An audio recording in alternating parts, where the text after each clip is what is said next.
Muy buenas noches, bienvenidos al conversatorio de Quirós Gómez y Asociados. Como siempre, un gusto para nosotros poder compartir temas con ustedes que le ayuden en su profesión, que le ayuden en la actualidad, que le ayuden en su empresa, en su emprendimiento y para que usted tenga más clara la información y todas las necesidades que tenemos como empresarios a nivel nacional e internacional, porque ver temas como el de hoy implica normativa internacional.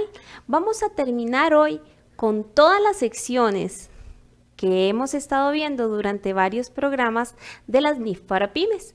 Y es un gusto para mí, como siempre, presentar a don Ronald Azofeifa, que es la persona que está invitada de hoy para continuar con este tema. ¿Cómo está, don Ronald? Bien, ¿y usted? ¿Qué tal? Buenas noches. Muy bien, gracias a Dios, y muy contenta porque esta sección de hoy, o las secciones de hoy, la verdad me gustan mucho, porque es la que culmina todas las secciones de la NIF para pymes, pero también es una de las más importantes, las que a nivel profesional tenemos que conocer. Sí. Le voy a decir cuáles son las secciones que vamos a ver. Bueno, a usted yo no le voy a decir, usted sabe más que yo cuáles son. No. La 34, actividades especiales, y la sección 35, que es la transición a la NIF para pymes. Don Ronald, las NIF para pymes han sido varias secciones que hemos estado viendo, Sí. y que realmente sin la 35 que vamos a analizar hoy, podríamos trabajarlas. La experiencia me dicta lo siguiente, sin la 35, ¿va? Sí. Ok. Bueno, primero que todo, gracias al despacho por aceptar otro momento de venir aquí a hablar sobre esto. Hemos pasado los que iniciamos al principio todo esto, mucho tiempo, y para mí a título personal, hasta que entra esta sección, o en AFUL, la 1, o en la SP, la 33, que habla del proceso de transición de un marco normativo a otro marco normativo, es cuando ya uno como que pone la cereza en el pastel, uno dice, ya culminé, ya puedo empacarlo y ya aquí está el producto. Porque esta sección, en este caso específicamente en esta pyme, en esta NIF para pyme, nos ayuda a eso, a entenderla, a entender por qué yo tuve que ver la sección X, Y, Z, donde me habla la 10 de políticas, donde me habla del marco conceptual, donde me hablan de propiedad, planta y equipo, donde me hablan de instrumentos financieros, donde me hablan de inventarios, donde me hablan de arrendamiento y así por el estilo, una serie de secciones. Aquí es cuando ya yo culmino. Pero antes de eso está la 34. Actividades especiales. Sí. Entonces, para continuar, vamos a pasar en la diapositiva, que aquí lo interesante de esta, les dejo varios material, pero vamos a brincar unas. Son tres aspectos. Esta norma trata lo que es las actividades agrícolas. No lo trata en una sola sección, lo trata 3 actividades en una sección. Ok, eso no minimiza la importancia de la actividad agrícola, más en un país como nosotros y su registro contable. Entonces, aquí quiero aclarar una cosa. El hecho de que en una sección estén 3 actividades especiales no quiere decir de que no le dio importancia a esas actividades especiales. ¿Ok? Una es la actividad agrícola, otra es las actividades de extracción, o sea, donde hay minas, donde hay canteras, donde hay explotaciones petrolíferas. ¿No aplica el tema de los tajos? Sí, También. todo, sí. Es que, por ejemplo, uno dice porque otros países es donde se da mala extracción. Bueno, pero sí, el tajo, la materia prima de los ríos que se sacan para La poder piedra. hacer la piedra, para hacer carreteras, para construir una serie de cosas. Entonces, esa es la otra.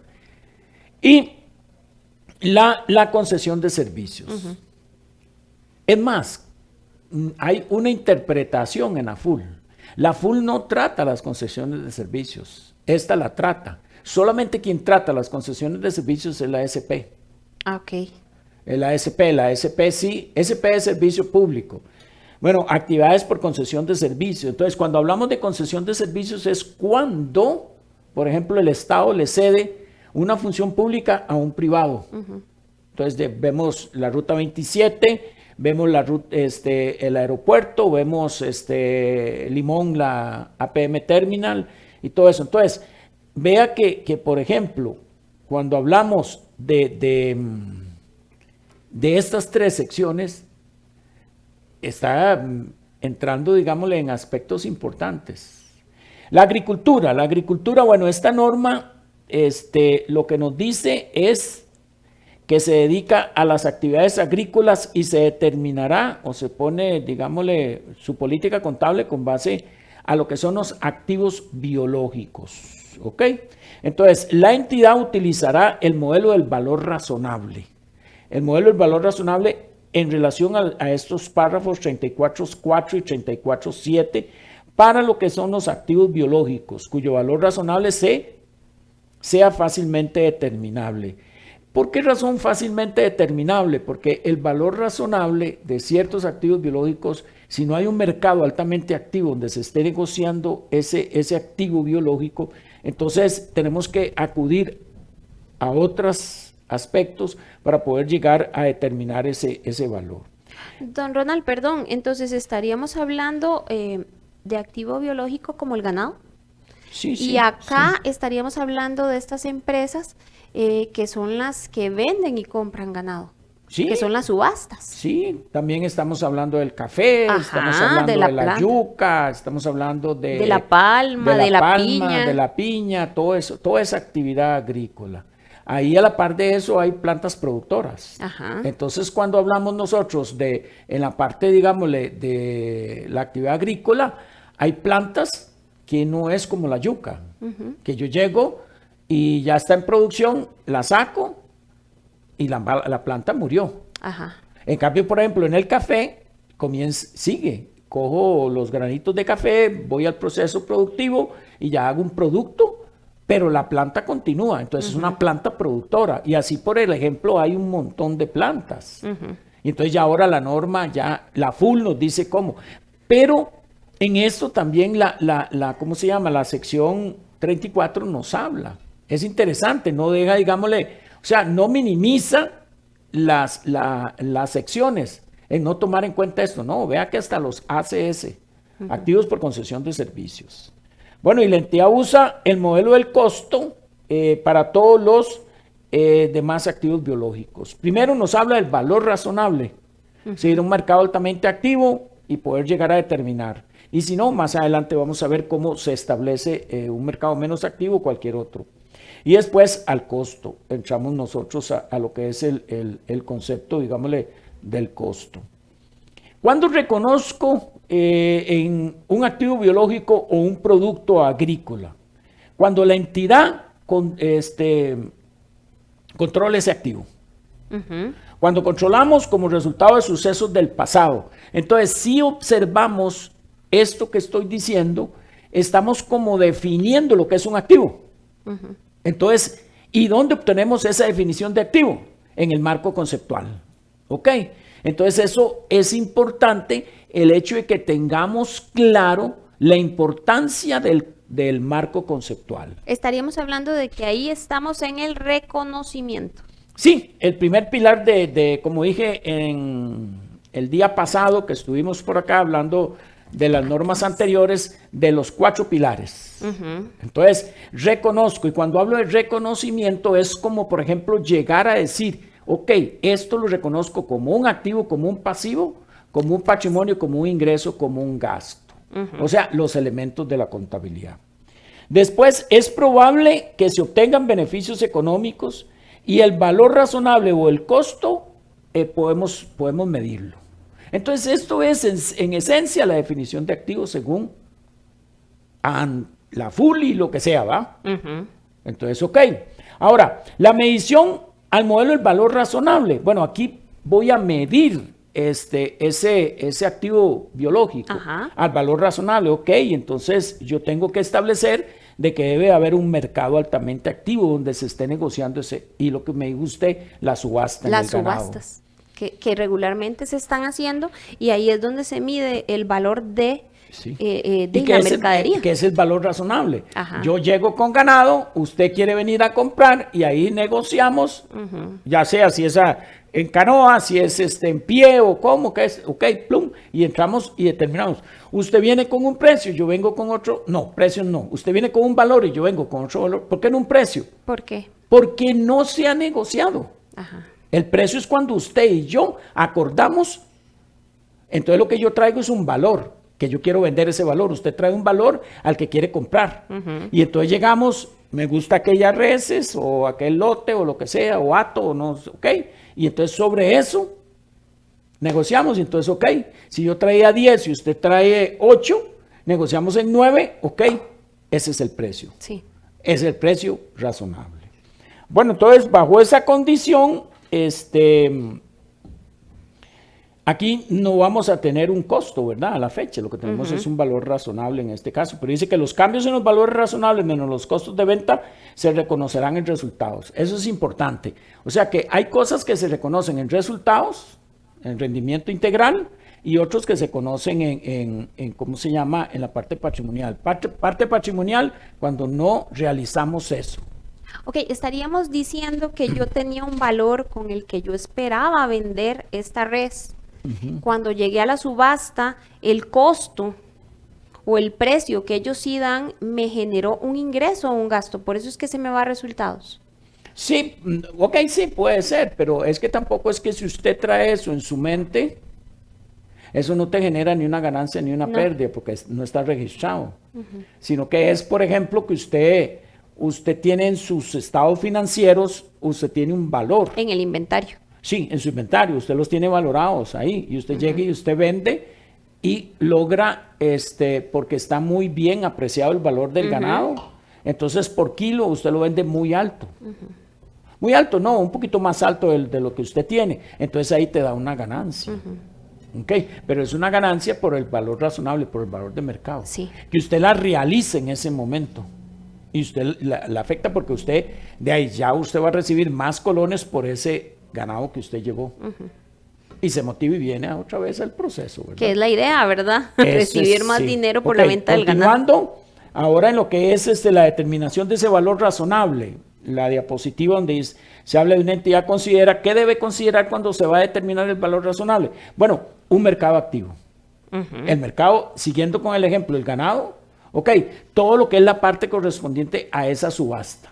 Y así por el estilo, yo puedo tener de los commodities, la bolsa en Nueva York, de los granos y todo eso, de la soya, del maíz y esos. Entonces yo tengo precios de referencia.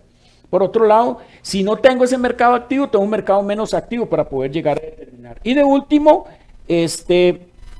debo de tomar en cuenta el precio de transacción más frecuente en el mercado. ¿Qué quiere decir eso? Lo que quiere decir es de que en la medida en que se estén entrando y saliendo al mercado ventas de ese tipo de producto, eso no genera a nosotros ya un precio de referencia.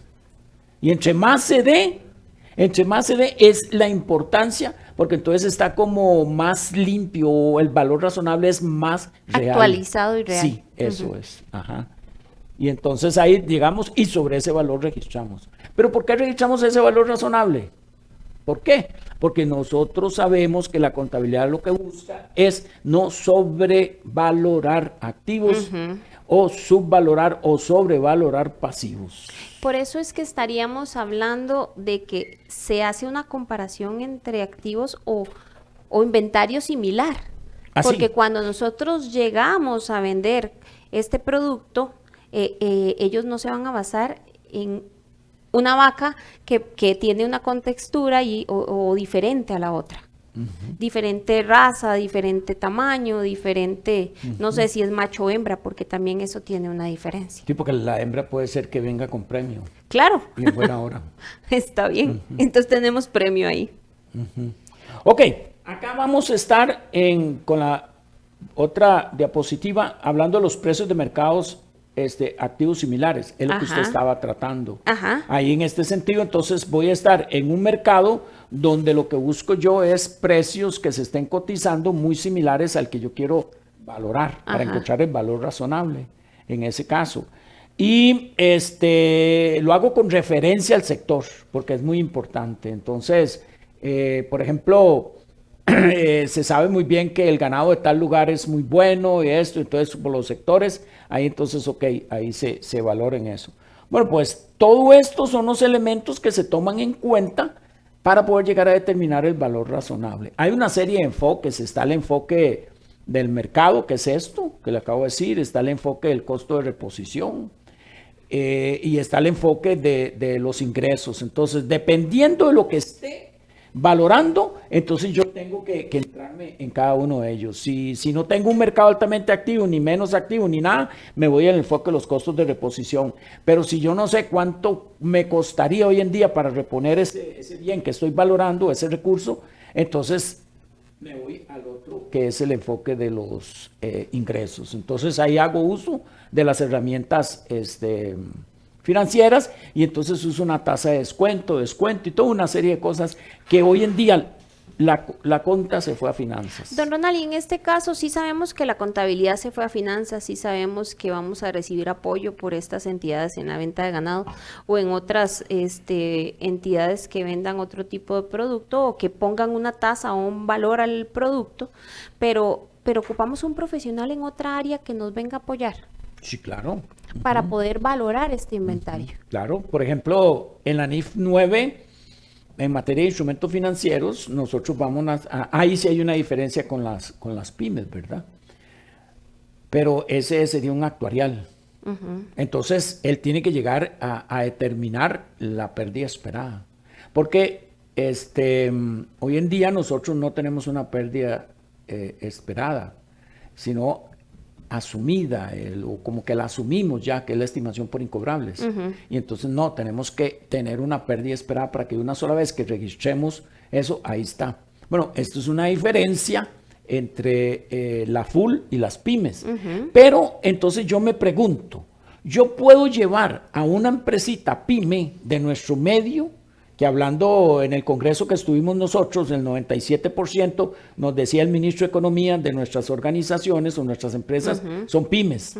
Entonces, lo puedo llevar a que pague un actuarial para que haga para poder llegar a determinar la pérdida esperada. Bueno, hay que ver otra cosa dentro del trabajo que hicimos de la alineación de las pymes hacia las full. Ya sabemos que va hacia futuro. Entonces por ahí bajarán un poquito, pero vea que no es que se queda, y han habido ya tres estudios. Estaríamos hablando que las NIF para pymes han tenido 3 etapas en donde se han actualizado. Sí, claro. Y esta última actualización nos hizo visualizarlo a futuro, en donde sabemos que allá en Inglaterra quieren trasladar un poquito más a que tengan un mismo nivel de las NIF completas. Sí, claro, sí. Lo que pasa es que hay que analizar un aspecto importante. Mucha gente llega y cuestiona que las NIF pymes no tienen sentido, o la NIF pymes no tiene sentido porque nuestra economía tiene que estar con full. Sí, pero yo me pregunto, ¿por qué razón Europa no aceptó las pymes? ¿Por qué? Porque Europa ya tenía un marco normativo para las pymes. Costa Rica no tenía un marco normativo. El marco normativo que tenía era un marco tributario. Entonces era para fines tributarios, eso es lo que aprendíamos. Y cuando teníamos que hacer registros o conversión, como una de estos días que vinimos a ver la conversión de estado financiero, la sección 30, ¿qué es lo que veíamos nosotros? Vamos hacia el norte a México, y México se fijaba hacia el norte, Estados Unidos, entonces los US GAAP. Entonces, en ese sentido, eso es lo que hacíamos. Pero ahora ya tenemos un marco normativo. Y es una herramienta importante porque nosotros tenemos que medir que ese 97% de empresas a nivel nacional se pueden acoger a esta normativa, don Ronald, y si se acogen a las NIF para pymes, ¿qué sucede si en algún momento quisieran pasar a las completas? ¿Puede pasar? Sí, pueden hacerlo. Lo que no pueden hacer es acogerse en las NIF completas y devolverse a pymes. No, pero no crea también. También podríamos. Sí. Lo que pasa es que implican un costo grande para las pymes hacerlo. Sí, claro. Ok, hablando de las actividades especiales en la parte de agricultura, vamos a continuar con lo que es la determinación del valor razonable. Dice que hay ciertas circunstancias del valor razonable que puede ser fácilmente determinable. O sea, se puede fácilmente determinar ese valor. Y entonces dice que una entidad considera el valor presente de los flujos de efectivo netos esperados procedentes del activo descontados a una tasa. Es lo que yo les decía al inicio en relación a que digamos en ninguno de los enfoques anteriores, ni el mercado altamente activo, ni el costo de reposición, sino que lo que vamos a hacer uso es a herramientas financieras. Entonces, en ese caso, nosotros podemos también usar esto en la parte correspondiente a la NIF para pymes. En relación con todo esto, vamos a tener nosotros que bajo esta normativa de actividades especiales, tenemos también lo que es la parte de las explotaciones. Esa es otra actividad que también existe el concepto del valor razonable, el concepto del mercado altamente activo, para poder llegar a valorar, digámosle, todas estas explotaciones que se dan, como el caso de la cantera que se está hablando. Y así como hay esto, también tenemos otra sección especial, otra actividad especial, que es los activos por concesión de servicios, en ese caso. Y aquí es donde el Estado, como les decía, le sirve a un tercero privado un servicio con relación a una actividad del Estado que se vuelve privada. Y ahí tenemos un ejemplo muy dado, que es el caso de la Ruta 27, que es un privado dando ese servicio, en ese caso. Y durante varios años, porque esto es una concesión que se adquiere para varios años. Es que se le concede el uso de eso, de la explotación de la carretera, y hay previamente un contrato donde se establece un lapso de tiempo y que son las condiciones que ellos tienen que hacer, porque por ejemplo ellos construyeron una parte de la carretera, la arreglaron, otras cosas las tenían, y entonces de ahí en adelante se pasa a lo que es ya ellos brinden el servicio. Ahora están con un pleitito ahí muy interesante, que es el viaducto en la 44, kilómetro 44, algo así, que hay una falla y ahí siempre se caía la carretera, entonces que piensan hacer a la par y no saben si lo paga Global Vía o si lo paga el gobierno en ese caso, porque es bastantes dólares. Bueno, eso es en relación bueno, esta norma nos habla también mucho sobre qué debo de revelar. Importante. Debo de revelar en este caso. La descripción de, por ejemplo, la clase de activos biológicos, qué activos biológicos tengo, los métodos y las hipótesis que utilicé, la consideración de los cambios que se han dado entre el importe de libros del activo biológico y cualquier otro en relación con la parte de la conciliación, que si hay ganancia, que habíamos hablado, si hay ganancia o si hay pérdida en ese sentido. Entonces, esta norma nos pide que revelemos toda esa parte, nos pide que los incrementos en relación a si hay alguna combinación de negocios, también nos habla sobre si hay estados financieros y que tenemos que convertirlos, como la que vimos un día atrás.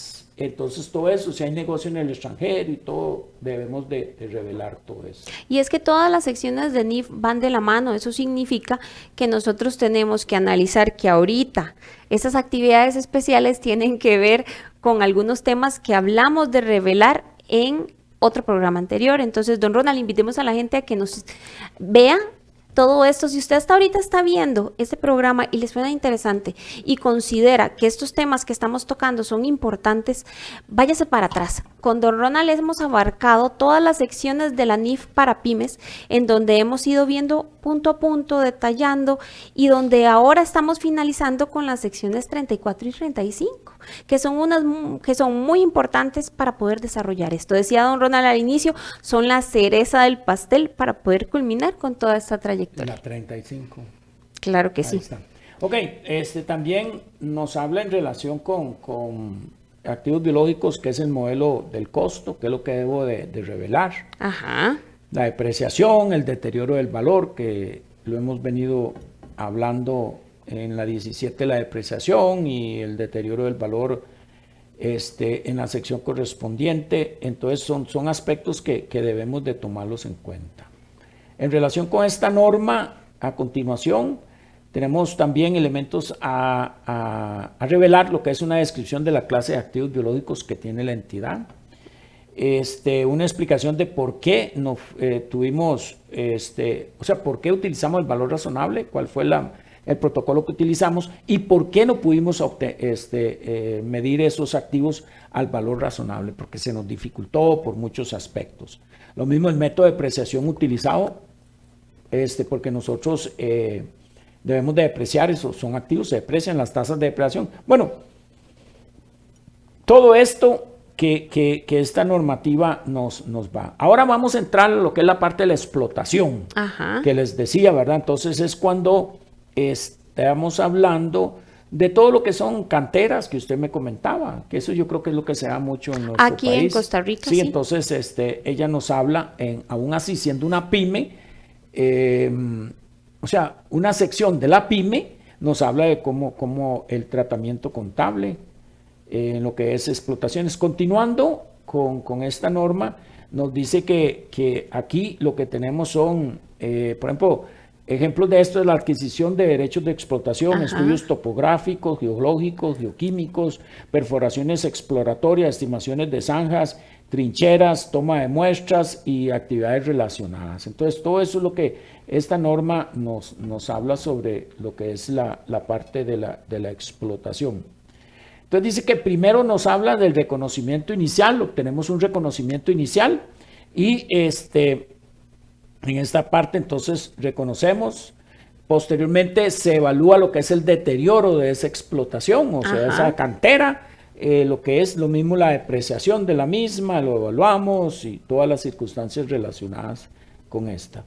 Continuando, uno de los siguientes hechos y circunstancias en esa diapositiva, por ejemplo, que se deben de tomar en cuenta en relación a las explotaciones o exploraciones y evaluaciones, estamos hablando del término durante el que la entidad tiene el derecho a explotar, en ese caso. Entonces son aspectos que deben de ser tomados en cuenta para hacer el registro contable.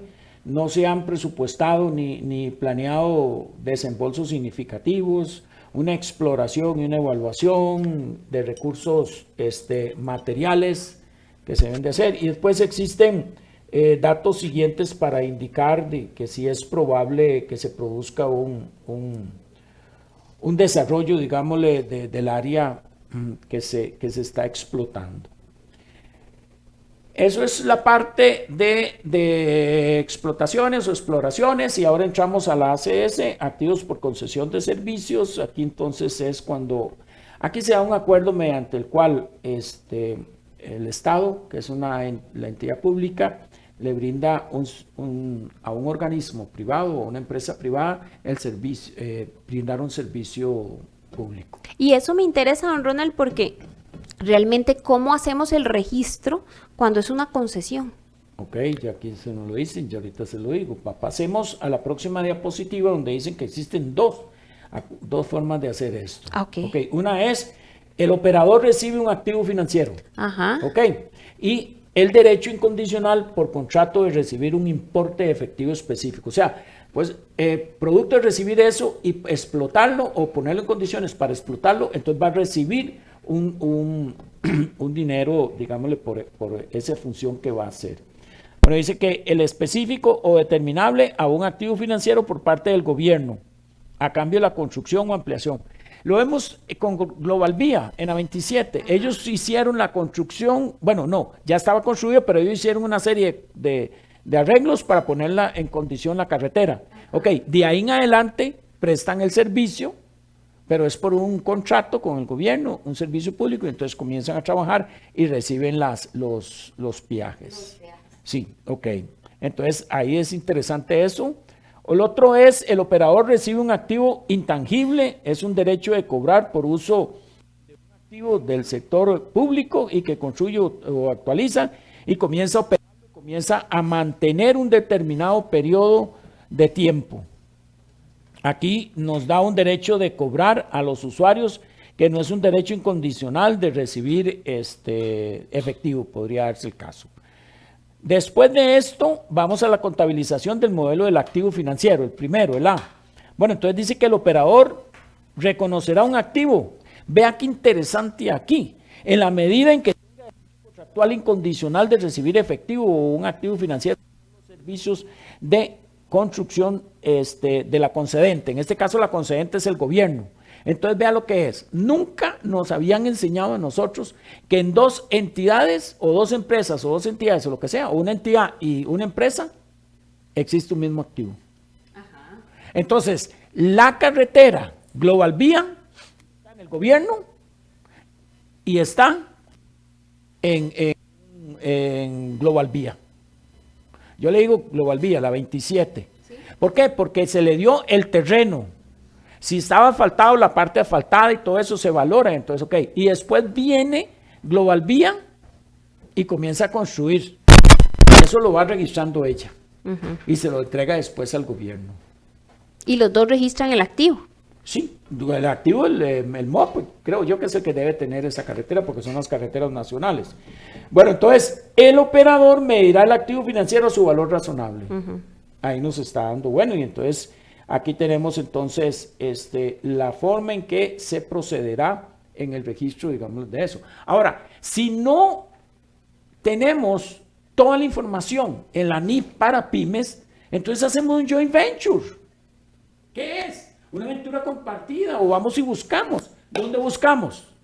Buscamos entonces en la, si no mal recuerdo, la 32 de la ACS, de la SP, activo por concesión de servicio, es más amplia, nos dice y todo eso. Y entonces ahí hacemos ya el registro contable como es. Entonces, lo que significa o lo que usted nos está dando a entender es que muchas veces, si no tenemos la información, tienen que haber empresas que ya hayan realizado eso, que podría ser el apoyo que nosotros podríamos tener. Vea el caso de que el compañero Pedro nos enseñó a nosotros sobre una transacción que tuvo que ir hasta Australia. No, sino buscar de una empresa en Australia. Vea el caso que Carlos nos dijo en relación con una empresa WPP, si no mal recuerdo, el manejo de la basura y el lugar, el terreno, cómo es que se va agotando y todo eso. Y entonces él en Canadá ya tenía la información y ya les... Eso es lo que hay que hacer. Ese es el joint venture, esa aventura, es el bajar esa información de todo lado. Don Ronald, ya podríamos ir entrando a la sección 35 de la transición de NIF para pymes. Es la que me gusta. Claro, esa es la que me gusta a mí también. Ok, 35. No quiere decir de que estoy loco. 35. No, es 38 ese no. Ok, 35. Ok, ¿qué analizamos aquí? Aquí lo que nos dice esta norma es qué es lo que debe de hacer una entidad o qué es lo que debe de conocer un contador para pasar de un modelo contable a otro modelo contable. En el sector público el modelo era base de efectivo a el modelo de vengo. En el sector privado teníamos un mix entre devengo y tributario a un modelo de devengo. No quieren decir, porque seguro se me puede llegar a tildar de que él no es tributarista. No es eso. Yo inicié con tributario. Es que ya uno va evolucionando y entonces ha visto la filosofía de la contabilidad y entonces se mete en otros mares de información. Bueno, entonces, ok, aquí nos da qué es lo que debe adoptar por primera vez la NIF para pymes, independientemente si es marco contable, independiente del marco contable anterior. Y entonces, ¿a qué voy? Continuando en la próxima diapositiva, entonces nos habla de 4 puntos. Primero, si no mal recuerdo, reconozcamos todos los activos y pasivos cuyo reconocimiento sean requeridos por la NIF para pymes. Ese es el primer paso. Bueno, previo para eso yo le pondría algo. Hay que conocer la normativa. Hay que tener, o sea, capacitarse. Sí, claro. Y capacitarse no quiere decir recibir un curso. No. Años de capacitación. Darle, ¿ok? Entonces reconozco. Entonces entro Y en el proceso, primero me dice la norma, estos son todos sus activos, estos son todos sus pasivos. Y entonces, ¿cuáles van a pasar para el nuevo modelo? Y a su vez, no reconocer partidas como activos y pasivos si no están acorde con la NIF. Aquí es donde los empresarios se les para la peluca, perdónenme la expresión.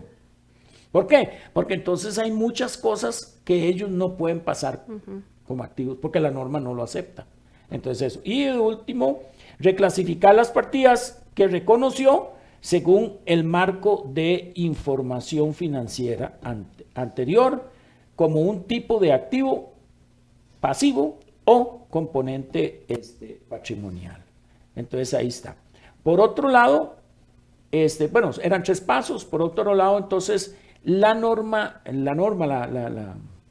NIC para pymes, ella nos habla de excepciones y exenciones. Ajá. Bueno, entonces dentro de esas tenemos lo que son las combinaciones de negocios, las transacciones con pagos basados en acciones, lo que son valor realizable como costo atribuido, lo que es la revaluación de un activo atribuido, las diferencias, y hay una serie de una lista donde trae, ¿qué es? Que ante este proceso le dan chancecito o lo eximen de hacer ciertas cosas. Pero para eso hay que leer y estudiar la norma. Claro. Y esta norma entonces nos habla de qué es lo que debo revelar. Bueno, debo de revelar, la entidad explicará cómo ha afectado la transición desde el marco anterior a esto. Después, cumplir con lo que establece esta normativa en estados financieros preparados con base a esto, donde se habla de una descripción de la naturaleza, conciliación patrimonial. ¿Y qué es esto? Aquí paro. ¿Cuál es la experiencia? La experiencia se basa en esto. Estamos ante un nuevo marco. En ese marco nos va a establecer, por ejemplo, lo siguiente. Estamos primero en una etapa de transición. La etapa de transición es donde analizamos lo que vimos al inicio.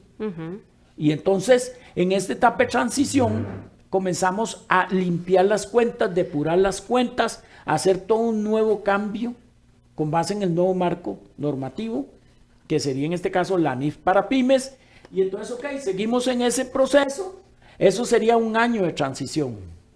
Limpio, hago catálogo de cuentas, manual descriptivo de cuentas, procedimientos, entro a lo que es,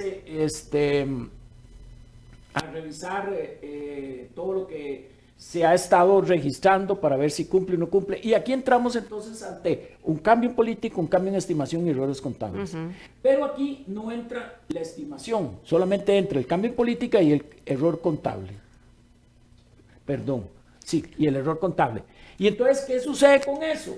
Lo que sucede con eso es que van a generarse una serie de ajustes, que mantenemos esos ajustes de tal manera que al final de todos esos ajustes, en el final, diciembre 20, digámosle que lo hicimos en el 23, diciembre 24, ajustamos el estado financiero.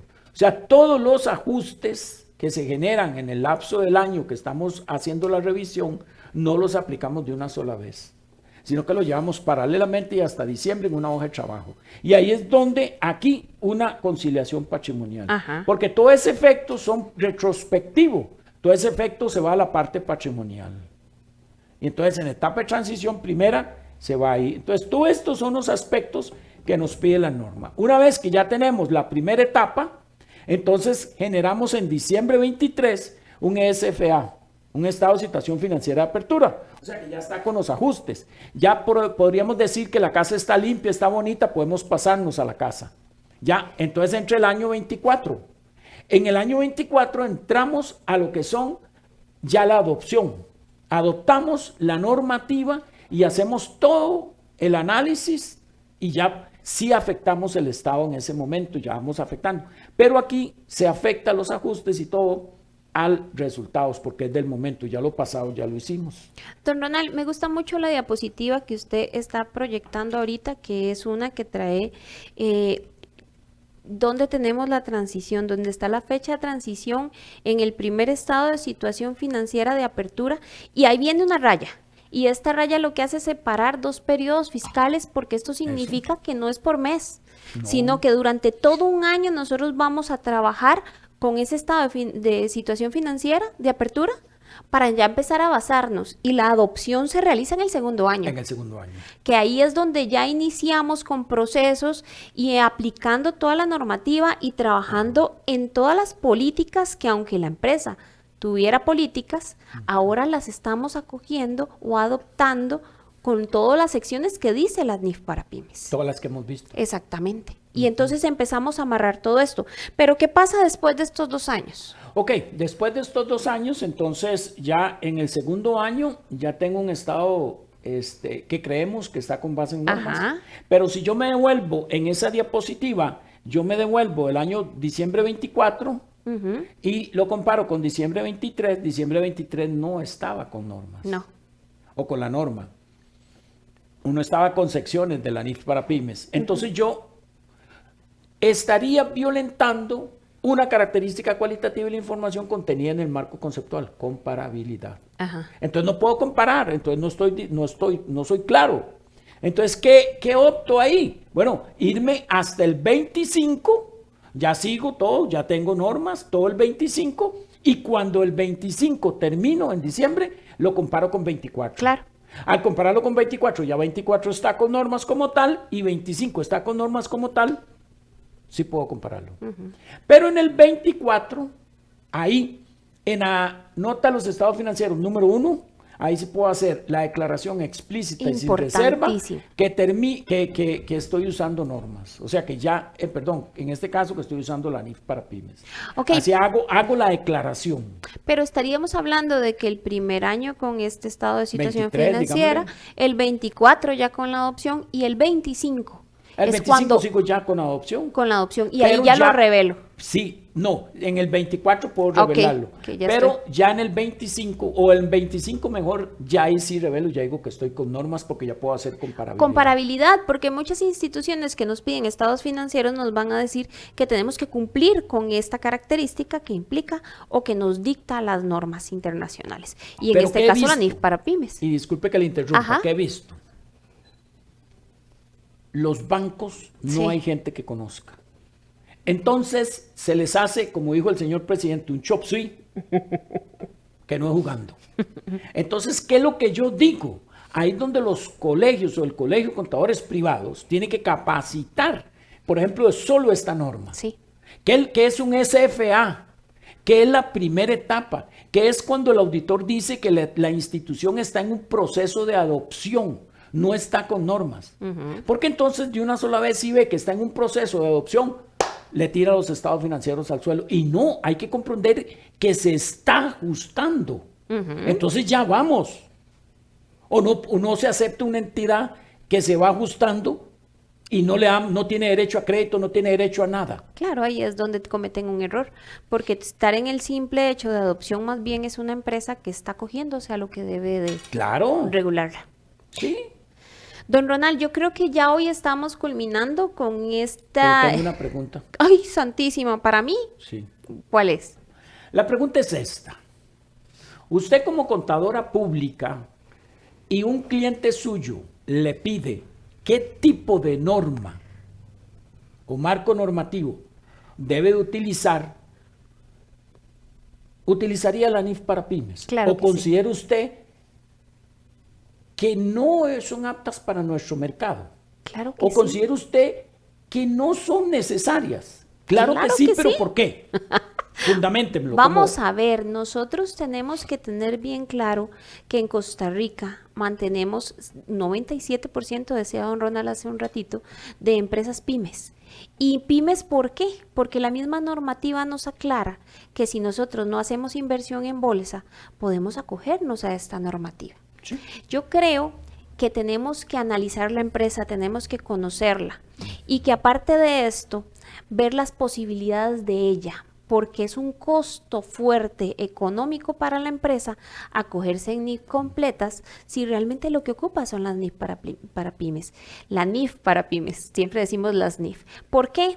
Porque puede ser que hayan secciones en la NIF para pymes que sirvan y que nos complementen, pero que hayan normas en la NIF completas que no se van a utilizar. Entonces, ¿para qué realizar una inversión tan grande si realmente lo que ocupamos es esto. Una empresa chiquitita, una empresa que no realiza toda esta transacción internacional, que no tiene relacionadas, que no hace consolidación, que realmente no le vamos a sacar el provecho y que posterior a eso podríamos tomar la decisión, dice don Ronald, y aquí le robo las palabras, si vamos a gatear, después a caminar y después a correr, ¿por qué queremos correr de una vez?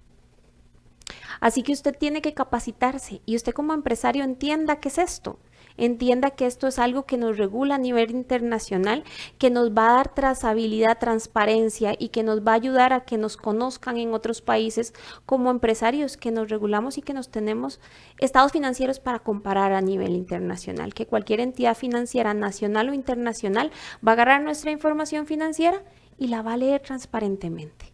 Esto es una herramienta que necesitamos. Esto no es algo que nosotros digamos no va a pasar desapercibido. Y vea un aspecto importante. Si no son importantes la NIF para pymes, ¿por qué el IASB creó el SME? Small Medium Enterprise. ¿Ah? ¿Y por qué razón ¿cómo se llama? Hizo que todos los países dieran su opinión acerca de la alineación. Claro. Que acabamos de hacer nosotros. Y que se venció ahora en los primeros días de marzo, en donde teníamos que dar nuestro conocimiento a nivel país para que ellos nos contemplaran y consideraran sobre los cambios que vienen ahora en este año. ¿Y cuál es el objetivo que se busca para tener un marco normativo de esta índole?